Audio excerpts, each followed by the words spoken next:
صناديق التقاعد تواجه الإفلاس في أفق 2023، هذا ما أكده المجلس الأعلى للحسابات. هذه المعلومة غادي نقولها لأول مرة، أكثر من 45 مليار درهم منهوبة من الصندوق المغربي للتقاعد.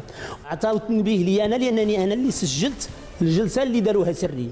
فضيحة المتقاعدين في المغرب ونهاية صناديق التقاعد في المغرب بحلول سنة 2028. من يرقص ويهرج يحصل على مراتب خيالية، والناس الذين أفنوا حياتهم في خدمة البلاد هم الآن يبحثون عن كرامتهم، التي ضاعت وسط ركام وقش من التفاهات والمهرجانات، والتي تصرف عليها سنويا ملايين الدولارات. المتقاعدون في المغرب يبحثون عن كرامتهم ويطرحون أسئلة: هل هناك زيادة في الأجور؟ هل سيتم إصلاح صناديق المتقاعدين؟ هل الحكومة ستزيد حقا من معاشات المتقاعدين؟ أم أنها نهاية التقاعد في المغرب؟ وهل الحكومة واخد الأمر بجدية أم أنها مجرد وعود دون تطبيق؟ هذا الفيديو سيفضح أسرار خطيرة، أسرار للمرة الأولى ستسمعها عن فئة مهمشة ولا يتحدث عنها أحد. فاشترك بالقناة وانقر على زر اللايك ليصل الفيديو إلى المسؤولين، وعلى بركة الله فلنبدأ. اسمي مبارك بالقاس وهذه قناة المتداول.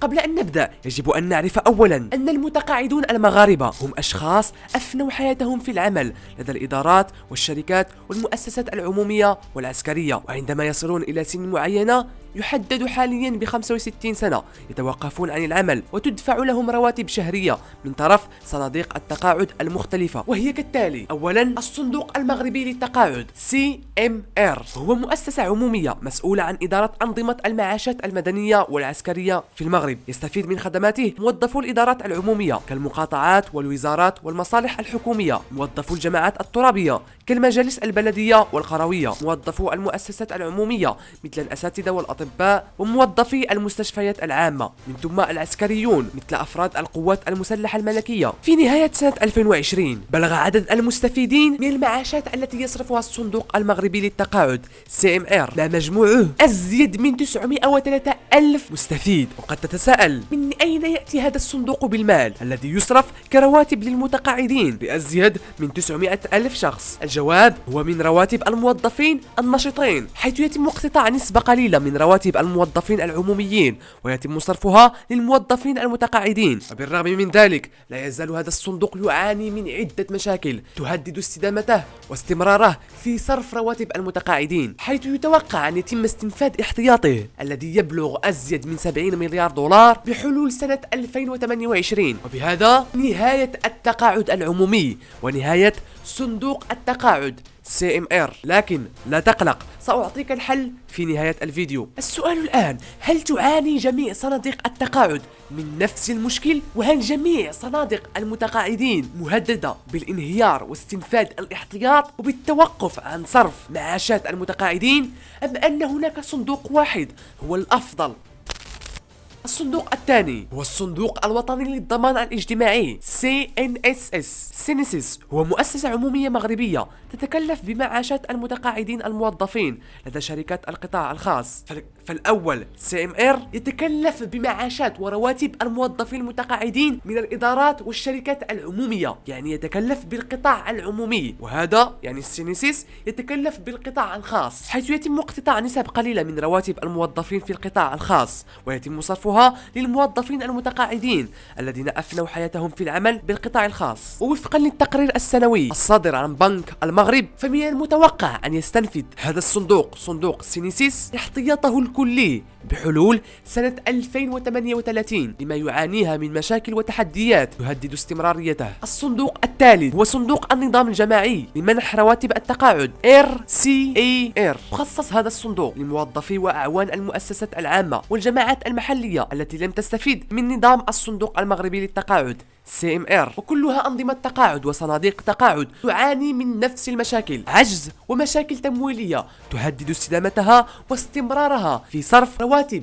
ومعاشات المتقاعدين، وتهدد بقاء شيء اسمه التقاعد في المغرب. الصندوق الرابع والصندوق CIMR، ليس CMR بل CIMR. هذا الصندوق مختلف تماما عن الصندوق الأول الذي سبق ذكره CMR. هذا الصندوق هو صندوق اختياري، بمعنى يمكن لأي شخص أن ينخرط بهذا الصندوق، سواء موظف في القطاع الخاص أو موظف في القطاع العام أو حتى عامل حر أو تاجر أو يوتيوبر أو أيا كان. يمكن لأي شخص أن يستفيد من معاشات التقاعد من خلال الانضمام لهذا الصندوق، صندوق CIMR، حيث يبدأ المستفيد بالمساهمة بمبالغ مالية بسيطة حسب اختياره، وعندما يصل إلى سن معين يبدأ من 54 سنة يبدأ الصندوق في صرف مبالغ ومعاشات شهرية حسب اختيار المتقاعد حسب مساهماته قبل التقاعد. وأيضا يمكن أن يبدأ في صرف المبالغ الشهرية ابتداء من سن 50 سنة، أي قبل سن التقاعد. تأسس الصندوق سنة 1949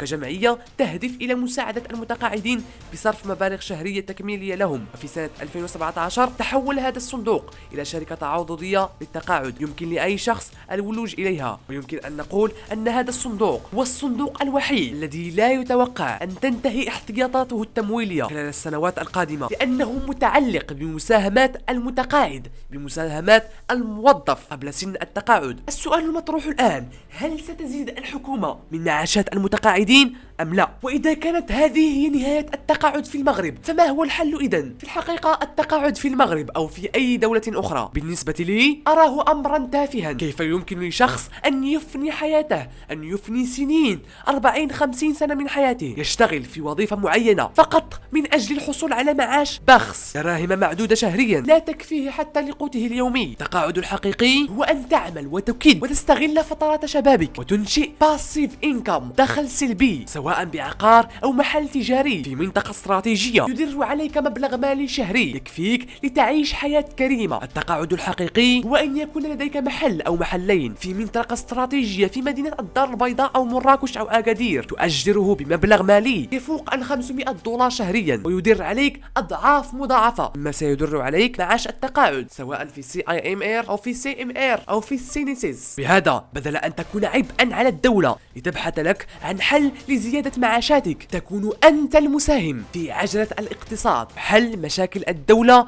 والأمة الإسلامية.